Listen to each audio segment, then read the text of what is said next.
Hi guys. ఇప్పుడు trending వచ్చేసి గత 3 డేస్ నుంచి, అంటే 20వ తేదీ నుంచి, జూన్ 20వ తేదీ నుంచి మనం చూస్తే కనుక ట్రెండింగ్ వచ్చేసి కుబేరా మూవీ అనమాట. Kubera movie first of all రేటింగ్స్కి వస్తే కనుక ఆడియన్స్ రేటింగ్ వచ్చేసి మనకు ప్రతి ఒక్క దగ్గర యావరేజ్గా తీసుకుంటే 4.5 రేటింగ్ అయితే ఇచ్చారు అవుట్ ఆఫ్ 5.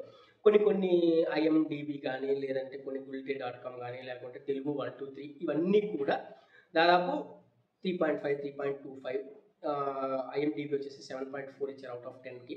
సో ఓవరాల్గా మూవీ అయితే కనుక ఎక్స్ట్రాడినరీ బాగుంది.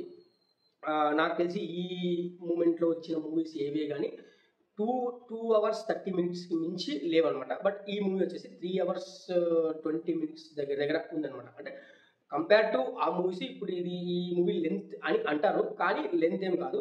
ఎక్కడ కానీ మనకి స్టోరీ అనేది బోర్ కొట్టదు. Okay, coming to the point, direction, screen play, music, cinematography, visuals, screen play మొత్తం A to Z ఎక్స్ట్రాడినరీగా ఉన్నాయి. వన్ టైం వాచ్ మూవీ, మరి ఎక్కడ కానీ ఎవరికి బోర్ కొట్టదు. So coming to the direction వచ్చేసి మనకు తెలిసిందే, శేఖర్ కమ్ముల సార్ డైరెక్షన్ అనమాట. సో ఫస్ట్ ఆఫ్ ఆల్ ఏంటంటే, శేఖర్ కమ్ముల సార్ డైరెక్షన్ చేసిన మూవీస్ మనము చూసి అర్థం చేసుకోవాలి అంటే బ్రెయిన్ పెట్టాలి. ఓకేనా? చాలామంది ఏంటంటే మూవీ చూసాము బాగాలేదు, అది ఇట్స్ బాగాలేదని కాదు. ఇక్కడ ఆ మూవీని హౌ యు ఆర్ అబ్జర్వింగ్ అనేది ఇంపార్టెంట్. అంటే మనము దాన్ని ఎట్లా అర్థం చేసుకుంటాము, దాంట్లో కాన్సెప్ట్ ఏంటి అనేది మనము అబ్జర్వ్ చేయాలి. ఆయన యాక్చువల్గా కరెక్ట్గానే తీస్తాడు, మనకు అర్థం చేసుకోవడం రాదు అని నా ఒపీనియన్.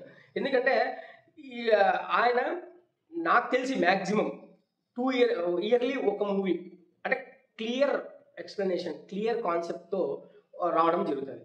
సో దాన్ని ఏంటంటే ఆ ఆడియన్స్ గ్రాప్ చేయాలి. అంటే మనం మైండ్ పెట్టి మనం అబ్జర్వ్ చేసి వాట్ ఈస్ ద కాన్సెప్ట్ అనేది మనం అర్థం చేసుకోవాలి. ఓకేనా? అది ఇంకొకటి యాక్టర్స్.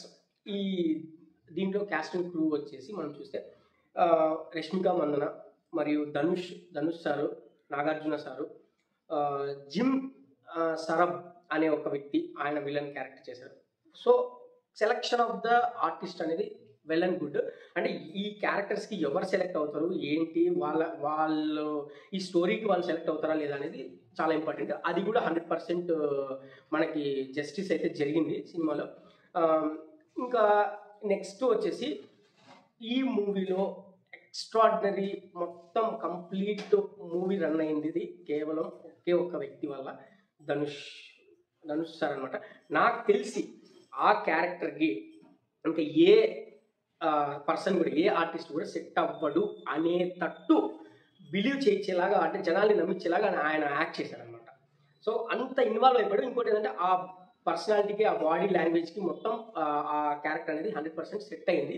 సో ఆ క్యారెక్టర్ ఒప్పుకోవడం అనేది చాలా గ్రేట్. ఫస్ట్ ఆఫ్ ఆల్ ఒకవేళ ఏదైనా అవార్డ్స్ ఇస్తే కనుక, ఇప్పుడు ఆయనకి అవార్డు ఇవ్వలేదు అంటే కనుక అవార్డ్స్కి వాల్యూవే లేదు అని నేను చెప్తాను. ఓకేనా? Coming to the Rashmika Mandanna, అంటే చాలా తక్కువ క్యారెక్టర్ ఉంది. అంటే సెకండ్ హాఫ్ దగ్గర ఆమె క్యారెక్టర్ అనేది స్టార్ట్ అవుతుంది. సో ఆమె క్యారెక్టర్కి ఆమె జస్టిస్ చేసింది. ప్రతి ఒక్కరు ఎవరి క్యారెక్టర్స్కి వాళ్ళు జస్టిస్ అయితే చేయడం జరిగింది. ఫైనల్గా ఏంటంటే మూవీ ఖచ్చితంగా చూడండి. నేను స్టోరీ అయితే ఎలాబరేట్ చేసి చెప్పను, ఖచ్చితంగా వాచ్ చేయాల్సిందే మూవీ అయితే బాగుంది. ఫైనల్గా నేను నిన్న నైట్ చూశాను, చాలా బాగుంది ఖచ్చితంగా. ఇంకోటి ఏంటంటే ప్రతి ఒక్కరి ఆడియన్స్ రెస్పాన్స్ కూడా చాలా బాగుంది.